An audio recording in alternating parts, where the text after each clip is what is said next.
I'm Sarah Thompson, and welcome back to STL TV Live. I'm joined by Kevin Meneau, a Fisheries Management Biologist for the Missouri Department of Conservation. And so in our last segment, we were talking about all the different places that people can participate in the Fish St. Louis program. But I want to ask you, you had that photo of the young girl fishing, and you said you had taught her how to fish. I mean, how many people are fishing in 2014? Yeah, there aren't as many folks that fish now than used to be. When you look at the percentage of the population that fishes, it's less than it used to be. And that's really accentuated in urban areas, mostly because folks don't get out to the country where there's more areas to fish. That's another reason for the urban fishing program, by the way, is to bring fishing to people that are limited with time or opportunity. And hopefully we're fishing, right in your backyard. The other thing too is most kids learn how to fish from their parents. So when that disconnect happens and the parents don't know how to fish, they feel uncomfortable maybe teaching their children how to fish. So hopefully that's where we can step in a little bit maybe and help teach their kids to fish, and then the kids can teach their parents how to fish. And a lot of people who do, I would say participate or go to the lakes and do the Fish St. Louis program, they eat the fish that they catch, and it's it's open there. You can fish, take your catch home, cook it up. But how, I mean, again, do you think people, this is another question along those lines, even know how to prepare fish anymore? I know that's going to sound silly, but in a supermarket age, do we not even know how to prepare fish? And there are classes sometimes that we offer that show people how to prepare and cook fish. Fish are wonderful tasting. I mean, I love eating fish, good protein, really good for you.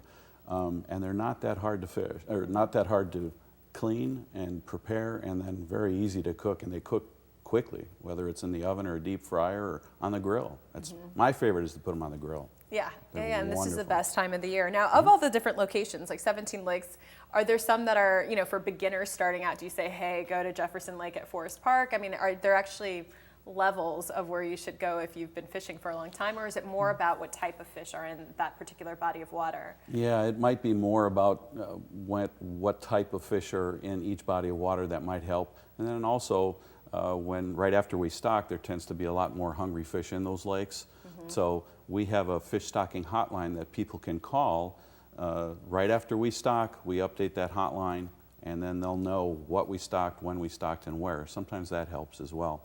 But the channel catfish and rainbow trout that we put in, I won't say they're easy to catch, but soon after stocking, they've been removed by anglers. So if you're turning this into a day activity, how long should you prepare to actually be able to catch some fish? Well, it depends. I mean, some kids, as soon as they catch their first fish, that's it. They can fish for another 10 hours and they won't care, And then some kids want a lot more action. And at that point, as a parent, you might have to have a backup plan. But a place like Jefferson Lake offers a variety of different species. Springtime generally is a better time to fish. Because more of those species of fish are just kind of waking up from winter, and they're all hungry. And fishing is usually a lot easier in March, April, May than it is during the heat of the summer. And it'll pick up again in fall as water temperatures cool and fish are looking to feed more quickly as they head into winter. Right, so you can technically, I mean, we say this is a year-round program and it's open to the public year-round, but you're saying the season to fish is then March to? My favorite would be March to early June. Because we are stocking fish then, of course, but the bass, bluegill, red ear, sunfish, crappie, they're all spawning or just coming to spawn, and generally they're very hungry. And a lot of people can catch fish even if they're not really highly skilled at that point. So if there's a time, it's like that November, don't try to go in cold water. You might not get much. Unless you're fishing a trout lake. Yes, and then the trout are very eager to help because they love that cold water. Before we wrap things up, because we're going to have to close, what's the least known fact would you say about this? Something people should absolutely know or that they may be surprised about in terms of going fishing in urban St. Louis? About the urban fishing program, I would say that the program's history, it was actually developed as a response to kind of urban unrest at the time. And the federal and state agencies were all trying to figure out what we could do.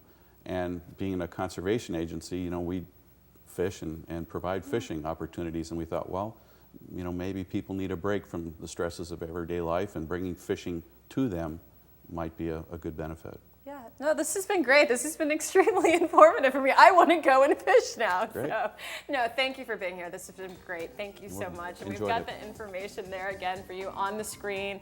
You got to check it out anytime this summer, really anytime during the year. You can fish in St. Louis, right around the corner from you, in your parks, in your neighborhood. Again, go to MDC.mo.gov, search Fish St. Louis, and find out what locations you can go to. Well, stay with us. There's more to STL TV Live, but right after this break.